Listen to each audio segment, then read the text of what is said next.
Welcome to Kinetic, a healthcare rap bonus series about careers and leadership in healthcare marketing and related fields, including digital strategy and consumerism. The modern world of work is constantly moving, so in this series, we bring you musings on careers and leadership from well-known friends. Our goal is to highlight the journeys that some of our friends have taken to reach their work goals and some of the insights that they've learned along the way.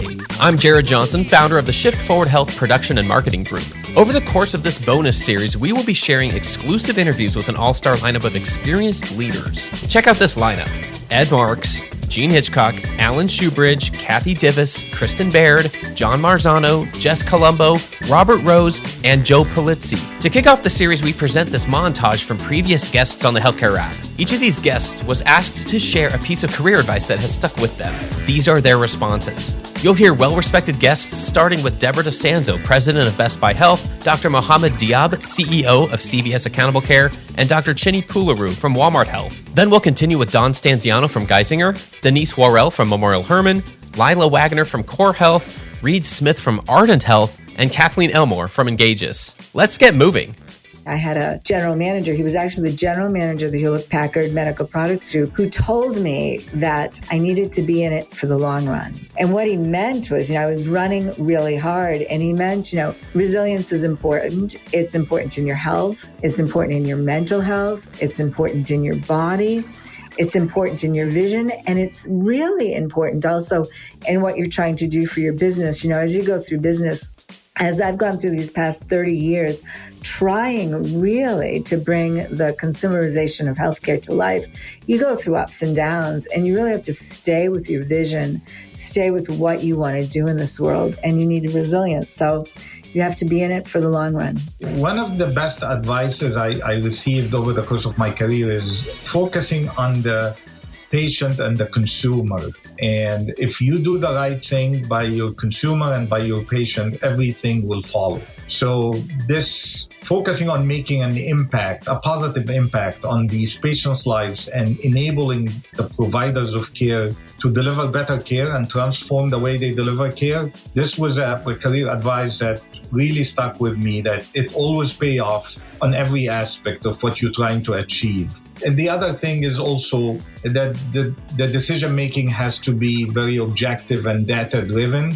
And that actually shape how I approach every decision-making I do, is focus on the data and make a very objective and informed decisions. I'd say there's two things that have really been important to me. First, being early in my career when I got advised to embrace the uncomfortable, embrace the ambiguity. And it's really helped me lean into situations, much like my situation at Walmart from when I started to now, where things weren't clearly defined. My role wasn't clearly defined. And embrace what you don't know and the process of growth and learning.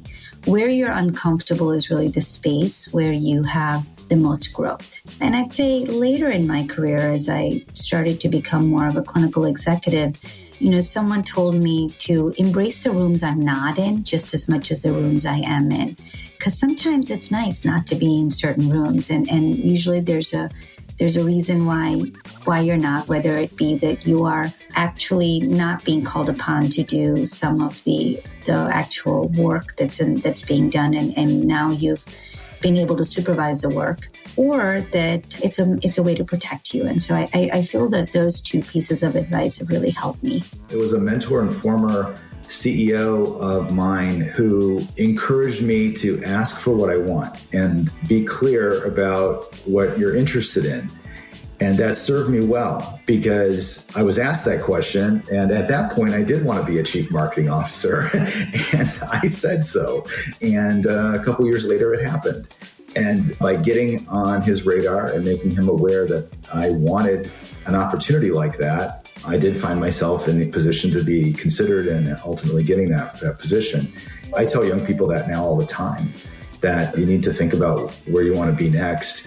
And don't be shy about sharing that. I love ambition, and I want to see it in my team. And I encourage folks to express their ambitions, because I may not know where your heart wants to take you professionally unless you tell me. The worst thing that can happen to somebody is to be pigeonholed because you're only seen in as a contributor in that one position you're in today, right? And we all have more to offer than what we're currently offering. Something that came to mind, somebody told me not to get an MBA. And I think that was really probably some of the better career advice that I've gotten. And I mean no offense to people with MBAs. I know a lot of really, really brilliant MBAs, but it was absolutely the right advice for me. It came at a time when I was about to go back to school to start my Foresight Masters. And I started to have a moment of self-doubt, like, would anybody take this seriously? Nobody knows what foresight is. And at the time, I had just started at MD Anderson. And of course, it's an academic medical center. There's just so many amazing, brilliant people there, all these researchers and clinicians.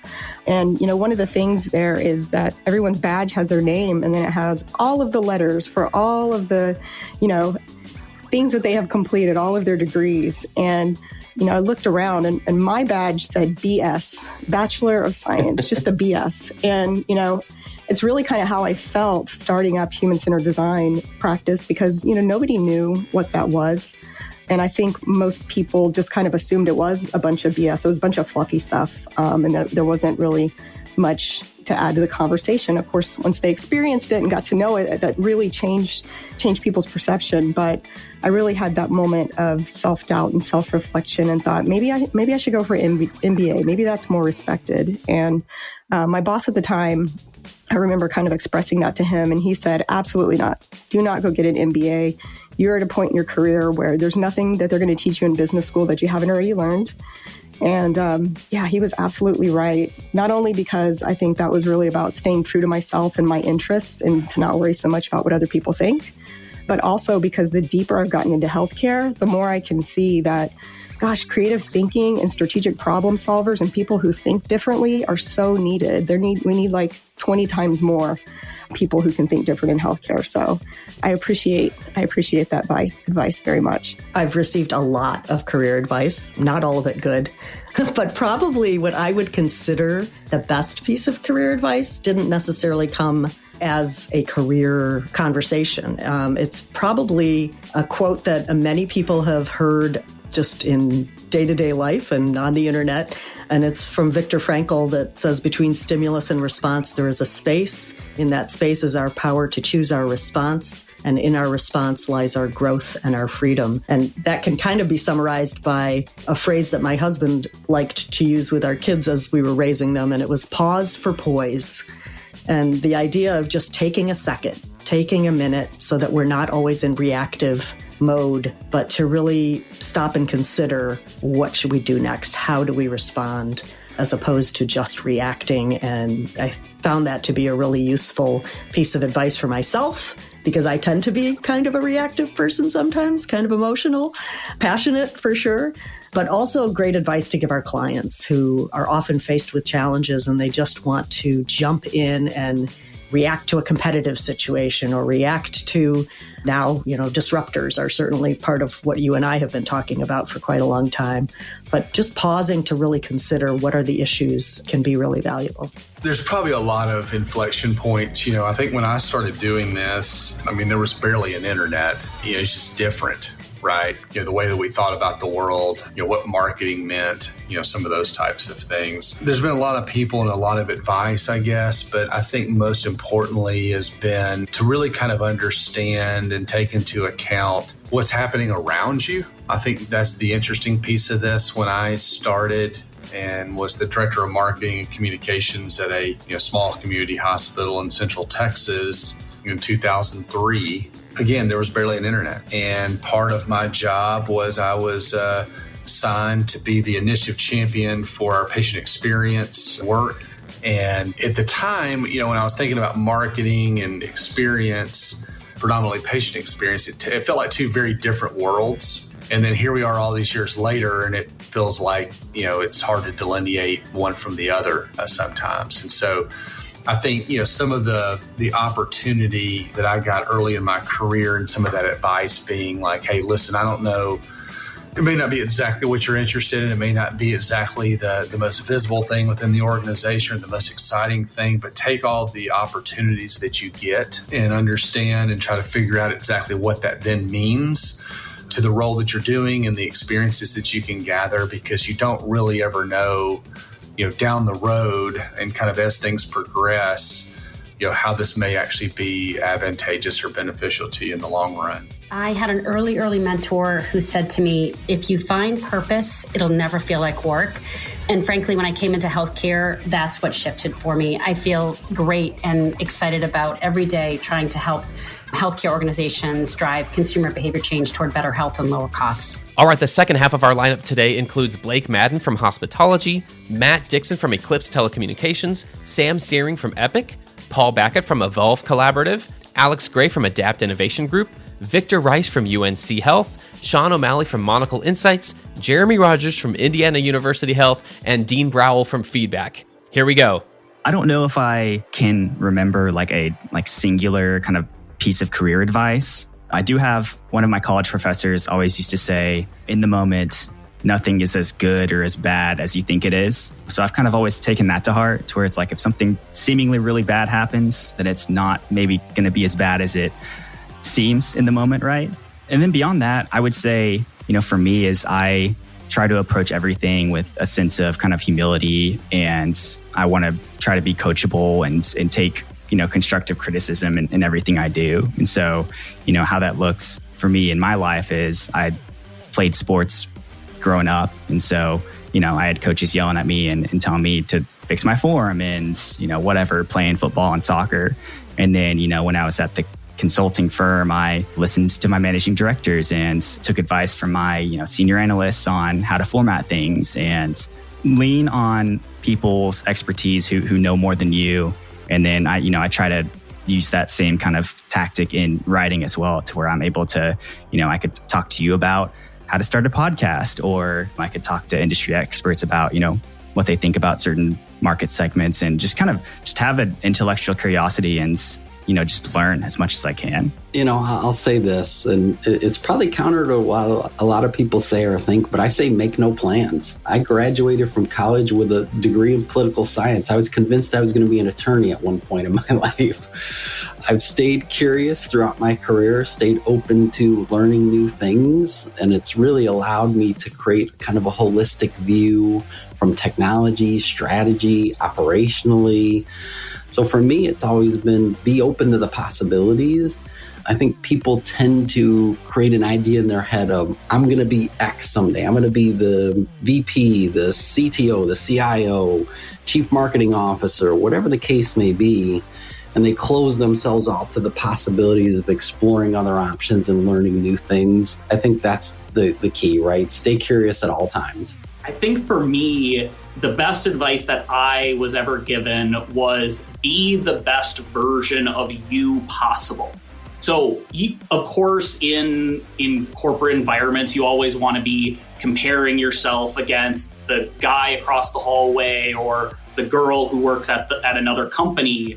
But it's very traditional way of thinking of improving yourself. And so that's why the advice of being the best version of you was so impactful for me, because it allows me to refocus my work on just being better than who I was yesterday.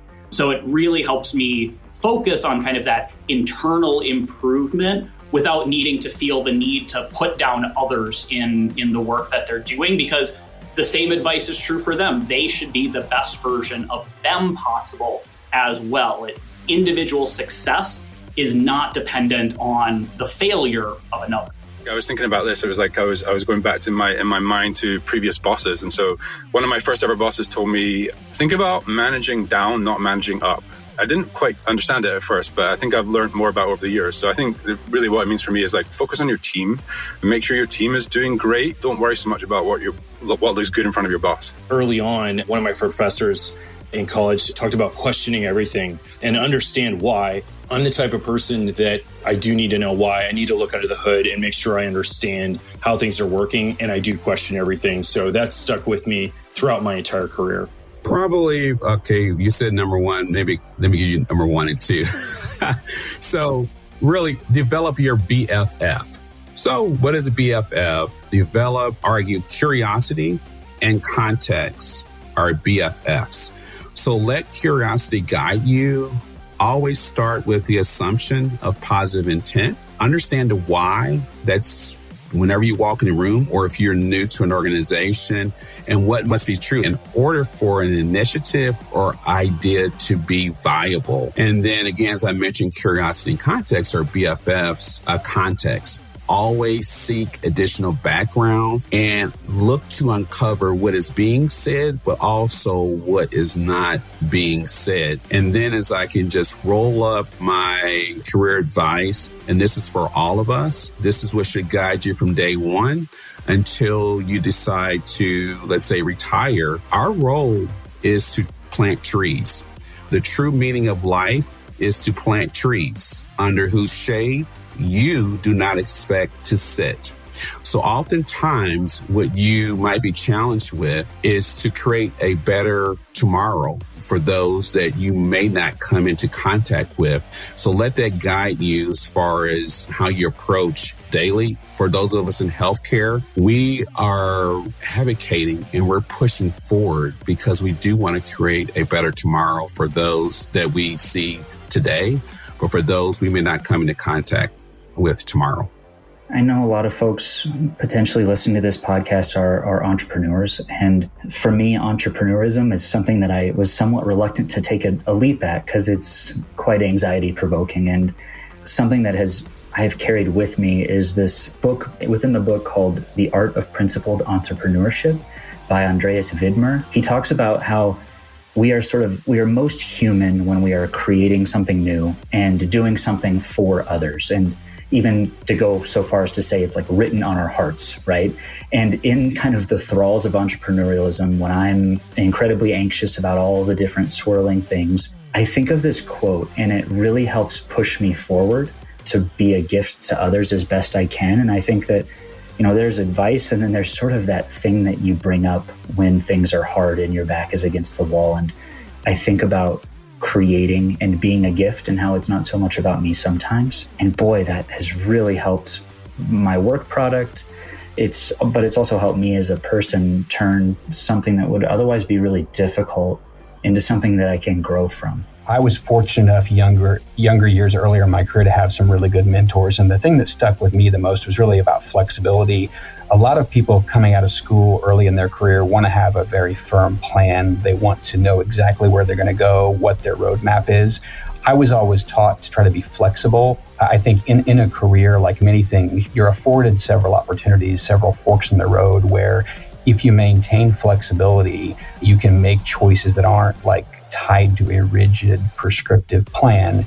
I can think back to 3 or 4 moments in my career where there was a new opportunity, there was a project or something, a big challenge to tackle, that if I had stayed really regimented, I may have shied away from or backed away from those changes.